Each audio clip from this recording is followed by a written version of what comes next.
Hello everyone, स्वागत है आप सभी का। तो बिहार का मॉक राउंड का शेड्यूल एवं क्या रूल रहने वाला है, क्या रेगुलेशन रहने वाला है, सबका नोटिस आ चुका है। तो इस वीडियो में सारी बातें हम लोग डिटेल में बात करेंगे।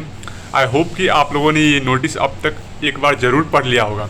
अगर नहीं भी पढ़ा है तो कोई दिक्कत नहीं, मैं इस वीडियो में डिटेल में आपको समझाने वाला हूँ। अगर आपने पढ़ भी लिया हो तो भी आप इसको 8 से 10 मिनट का वीडियो होगा, पूरा वीडियो देखिएगा, ताकि कहीं अगर छोटा सा भी आपका डाउट रह गया हो तो आपका क्लियर हो जाए।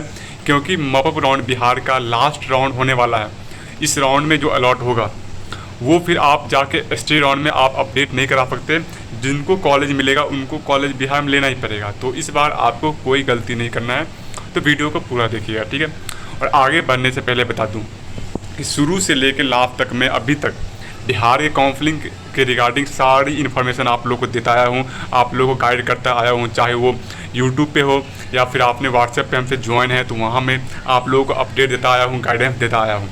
लेकिन ये लास्ट राउंड है, इसमें कुछ काफ़ी कैंडिडेट ऐसे हैं जिनको काउंसलिंग के बारे में बिल्कुल जानकारी नहीं है और वो काउंसलिंग मतलब अच्छे से काउंसलिंग करवाना चाहते हैं। तो उनके लिए मैं एक बेसिक प्लान लाया हूं कि अगर आपको काउंसलिंग की बिल्कुल जानकारी नहीं है और आप हमसे काउंसलिंग में गाइडेंस लेना चाहते हैं तो जो स्क्रीन पे व्हाट्सएप नंबर दिया है आप उस पर कॉन्टैक्ट कर लीजिए, जिसकी फ़ीस ओनली 299 रुपये है, ज़्यादा नहीं है, सिर्फ 299 रुपये है।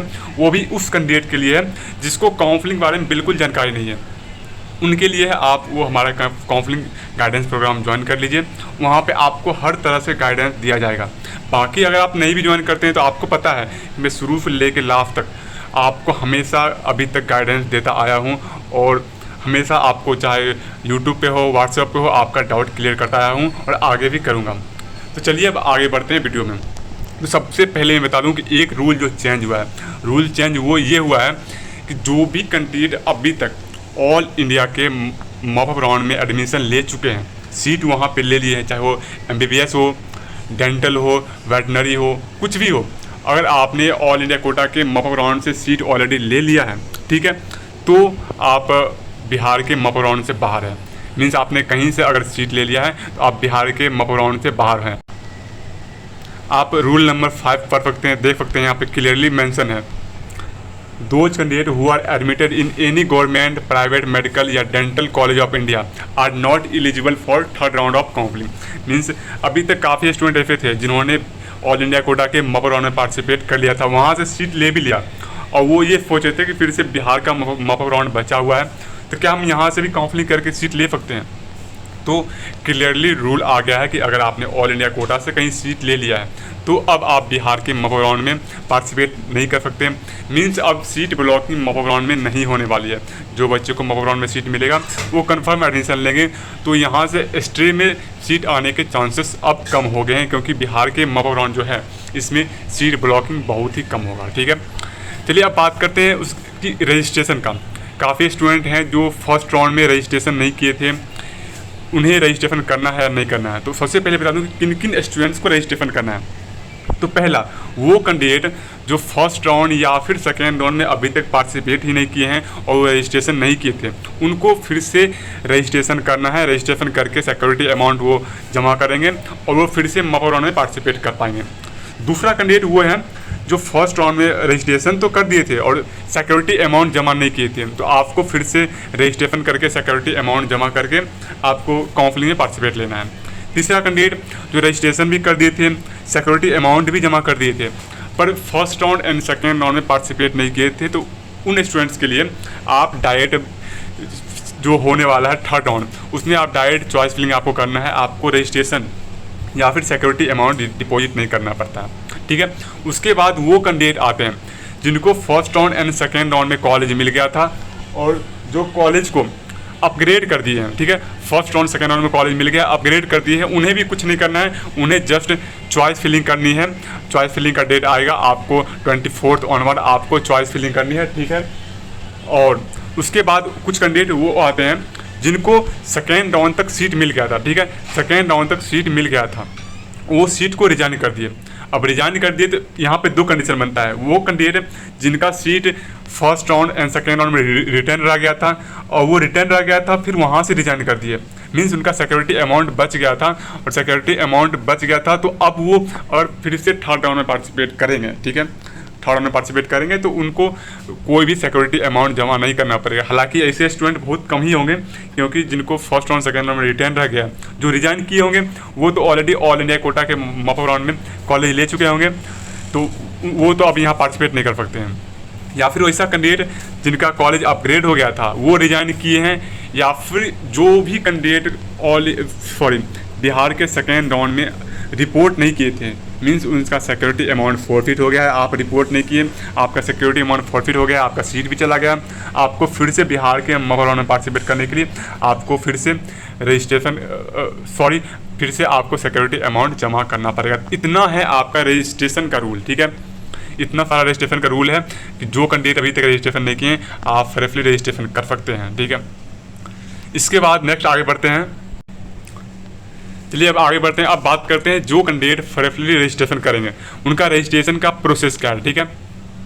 उससे पहले एक बात बता दूं कि जो एलिजिबिलिटी क्राइटेरिया जो है मॉप अप राउंड का वो जो अपडेट हुआ है, तो आप 5th ऑफलाइन आप देख ही सकते हैं यहाँ पे क्या एलिजिबिलिटी क्राइटेरिया है कि जो लोग ऑलरेडी पार्टिसिपेट कर चुके हैं all India quota mop up में वो एलिजिबल नहीं है।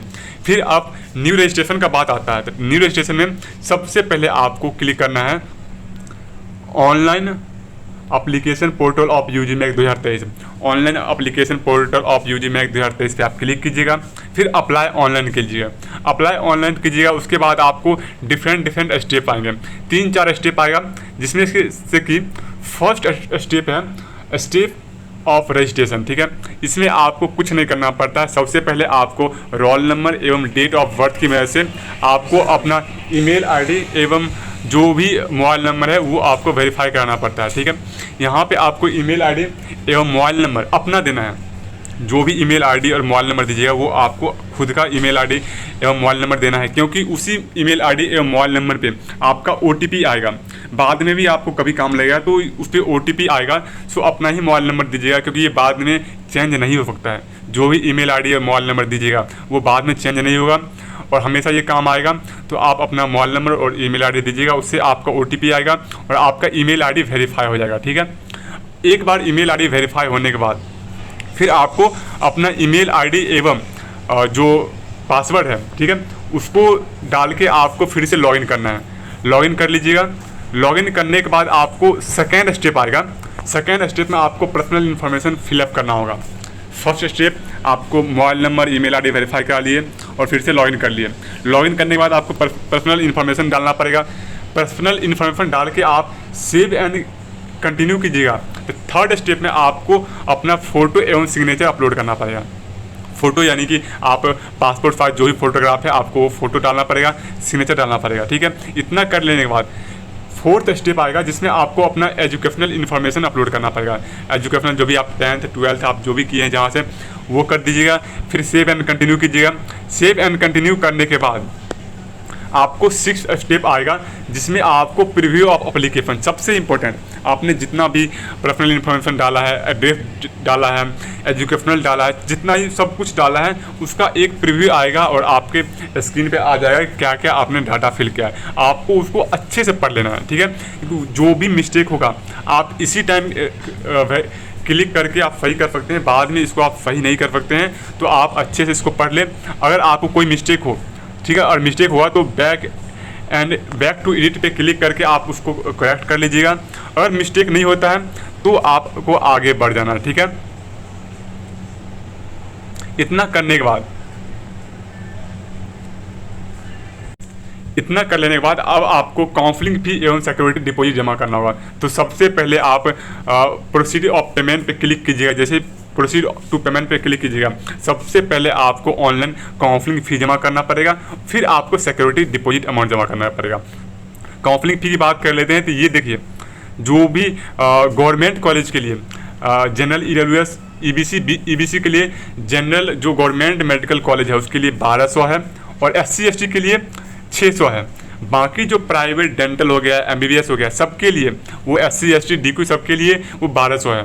सिर्फ गवर्नमेंट में चेंज है कि अनरिजर्व कैटेगरी को 1200 और SC ST DQ को 600, बाकी प्राइवेट के लिए सब में 1200 देना पड़ेगा। और ये जो रजिस्ट्रेशन अमाउंट है ये नॉन रिफंडेबल है, मतलब कि ये आपको दोबारा नहीं मिलेगा, नॉन रिफंडेबल अमाउंट है। उसके बाद आता है आपका सिक्योरिटी डिपॉजिट, जो कि रिफंडेबल है, मीन्स आपको अगर कॉलेज अलॉट होता है या फिर कॉलेज अलॉट नहीं भी होता है, अगर आप सही तरीके से काउंसलिंग से बाहर निकलते हैं तो आपको ये अमाउंट रिफंड हो जाता है। तो गवर्नमेंट मेडिकल कॉलेज के लिए ये 10,000 है, और SC ST BC EBC criteria के लिए 5,000 है, ठीक है। जनरल EWS के लिए ये 10,000 है, और SC ST BC EBC के लिए 5,000 है गवर्नमेंट के लिए। बाकी प्राइवेट मेडिकल कॉलेज के लिए ये 2 लाख है, ये 2 लाख है, और SC ST सभी के लिए 2 लाख है।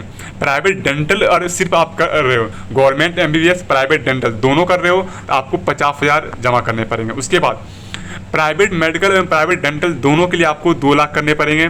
साथ ही साथ गवर्नमेंट मेडिकल कॉलेज एवं जो भी dental, government medical dental veterinary and private medical college, उसके लिए आपको 2 लाख करने पड़ेंगे। उसके बाद दोनों government medical and private dental के लिए 50,000, और लास्ट में है कि government medical dental veterinary and private medical college के लिए 2 लाख। तो आप इसको अच्छे से देख लेना है कि मैक्सिमम अमाउंट आपको 2 लाख करने हैं, कि अगर आपने प्राइवेट MBBS और प्राइवेट डेंटल दोनों के लिए करते हैं 2 लाख, सिर्फ प्राइवेट MBBS तो भी 2 लाख, और सिर्फ गवर्नमेंट तो 10,000। ये अमाउंट आपका रिफंडेबल है, अगर आपको कॉलेज नहीं मिलता है तो आपको ये रिफंड हो जाएगा, ठीक है। उसके बाद आपको लास्ट स्टेप आता है, वो है downloading of part A and part B। उसके बाद आपको जैसे आप सिक्योरिटी अमाउंट जमा कर दीजिएगा, काउंसलिंग चार्ज जमा कर दीजिएगा, आपको पार्ट A एवं पार्ट B डाउनलोड करने का ऑप्शन मिलेगा। डाउनलोड करके उसका आपको हार्ड कॉपी रख लेना है। हार्ड कॉपी अभी आपको रख लेना है, अभी आपको फिलअप नहीं करना है। ये आपको काउंसलिंग में जब आप कॉलेज में रिपोर्टिंग करने जाइएगा, डॉक्यूमेंट वेरिफिकेशन के टाइम में जाइएगा, उस टाइम आपको ज़रूरत पड़ेगा, आप वहीं पे उसको फिलअप कर लीजिएगा। अभी इसको आपको फिलअप करने की कोई ज़रूरत नहीं है। उसके बाद जब आप डाउनलोड कर लीजिएगा, फिर उसके बाद आपको मेरिट लिस्ट आएगा, ठीक है। मेरिट लिस्ट के बारे में बता दूं, रैंक कार्ड और मेरिट लिस्ट के बारे में काफ़ी स्टूडेंट को डाउट हो रहा है कि ये एक मेरिट लिस्ट ऑलरेडी आ चुका है। तो ये मेरिट लिस्ट इसलिए आएगा क्योंकि मॉपअप राउंड में फिर से न्यू रजिस्ट्रेशन होना है, ठीक है। तो काफ़ी कैंडिडेट ज्वाइन करेंगे तो उनको भी रैंक देना है, तो फिर से जो कॉमन रैंक कार्ड है, कॉमन रैंक कार्ड, आप चाहे पुराने कैंडिडेट हो नए कैंडिडेट हो, आपको नया रैंक कार्ड मिलेगा। अब रैंक कार्ड अप डाउन जाएगा या डाउन जाएगा, ये इस बात पर डिपेंड करता है कि जो कैंडिडेट ऑल इंडिया कोटा की और लीव की है उसका नंबर कितना है, जो मतलब सेकेंड राउंड में रिजाइन करके ऑल इंडिया कोटा की ओर गए हैं उनका नंबर कितना है, और कैंडिडेट जो मॉपअप राउंड में फ्रेश रजिस्ट्रेशन करते हैं उनका नंबर कितना है। तो इसके आधारित आपको रैंक कार्ड अप या फिर डाउन जाएगा, ओके। नेक्स्ट है डिसेबिलिटी कोटा स्टूडेंट के लिए बता दूं, उनको फिर से एक बार आपको, अगर आपने डिसेबिलिटी कोटा स्टूडेंट अभी तक उसने अपना जो भी डॉक्यूमेंट है नहीं बनवाया था, DQ कैंडिडेट का नहीं बनवाया था, तो उनके लिए एक और मौका मिला है कि आप हार्ड कॉपी जैसे ही डाउनलोड कीजिएगा, part A and part B download कीजिएगा, तो जो भी प्रोस्पेक्टस है मेडिकल कॉलेज दिया गया है, मेडिकल सेंटर, वहाँ पे जाके आप फिर से DQ कोटा का सर्टिफिकेट बनवा सकते हैं। सिर्फ जो प्रोस्पेक्टस में कॉलेज दिया गया है उसी कॉलेज में जाना है आपको, अदरवाइज़ किसी अलग इंस्टीट्यूट या कॉलेज का आपका ये डाटा वैलिड नहीं होगा। उसके बाद आता है आपका जो डॉक्यूमेंट का लिस्ट। डॉक्यूमेंट की लिस्ट में वही सारे पुराने हैं जो कि मैंने ऑलरेडी पुराने वीडियो में समझा चुका हूँ। सबसे पहले आपका original admit card of NEET, original score card of NEET, passing certificate, marksheet, admit card of 10th exam, फिर 12th का ही passing certificate, marksheet, admit card, फिर आपका डोमिसाइल सर्टिफिकेट यानी कि रेसिडेंशियल सर्टिफिकेट, कास्ट सर्टिफिकेट, और 6 copy of photograph, download part A and part B, Aadhaar card, ठीक है, और एनी अदर जो भी डॉक्यूमेंट है वो सारे लगेगा, ओके। उसके बाद आता है आपका जो काउंसलिंग का शेड्यूल है मॉपअप राउंड का, वो आप यहाँ पे क्लियरली देख सकते हैं कि आज 18 तारीख को आपका सीट मैट्रिक्स आने वाला है, और 1-2 दिन डिले भी होता है, तो आज नहीं तो कल तक ये डेफिनेटली चला आएगा, सीट मैट्रिक्स शाम तक आ जाएगा। हो सकता है कि जब तक ये वीडियो अपलोड हो ऑलरेडी सीट मैट्रिक्स आ चुका होगा, ओके। उसके बाद है आपका ऑनलाइन रजिस्ट्रेशन स्टार्टिंग, आपको 18 से ही ऑनलाइन रजिस्ट्रेशन आपका 20 से स्टार्ट होगा और ये 22 तक चलेगा। 22 को रात 10 बजे तक रजिस्ट्रेशन चलेगा, और 22 को ही रात 12 बजे तक आपका लास्ट पेमेंट का डेट है, ठीक है। उसके बाद मेरिट लिस्ट आपको 23 को आ जाएगा, 8 बजे रात में आ जाएगा, और फिर 24 से 26 तक आपका चॉइस फिलिंग चलेगा। 24 से 26 तक चॉइस फिलिंग चलेगा, तो मीन्स आप मान सकते हैं कि 27-28 को बीच करके आपको 29-30 तक आपका रिजल्ट भी आ जाएगा बिहार का। 29-30 आपका बिहार का रिजल्ट आ जाएगा, ठीक है। तो इतना रहा, ये सारे जो प्रोस्पेक्टस है सब में इतना आपको डिटेल फिलअप किया हुआ है, आप अच्छे से पढ़ लें। एक बात और इम्पोर्टेंट बात इसमें बताया गया है कि all original document of the candidate will be retained after seat allotment. After seat allotment student have to take admission on the same day during third round counselling process by depositing requested fee amount. मतलब third round की counselling में आपको जो भी admission का time दिया जाएगा वहाँ पे आपका ओरिजिनल डॉक्यूमेंट रख लिया जाएगा। ओरिजिनल डॉक्यूमेंट ऐसा होता है, एडमिशन टाइम में आपको ओरिजिनल डॉक्यूमेंट देना ही पड़ता है। तो ये रहा जितना ही मतलब थर्ड राउंड का सारा रूल्स एंड रेगुलेशन, आपको कैसे पार्टिसिपेट करना है। इसके बाद भी अगर कोई डाउट रह गया हो तो आप कमेंट सेक्शन में पूछ सकते हैं, या फिर जो स्क्रीन पे नंबर दिया गया है उसके बाद व्हाट्सअप करके आप पूछ सकते हो। उसके बाद अगर आप इंटरेस्टेड हैं तो आप हमारा पर्सनल गाइडेंस प्रोग्राम भी ज्वाइन कर सकते हैं। इस वीडियो में इतना ही, मिलते हैं नेक्स्ट वीडियो में।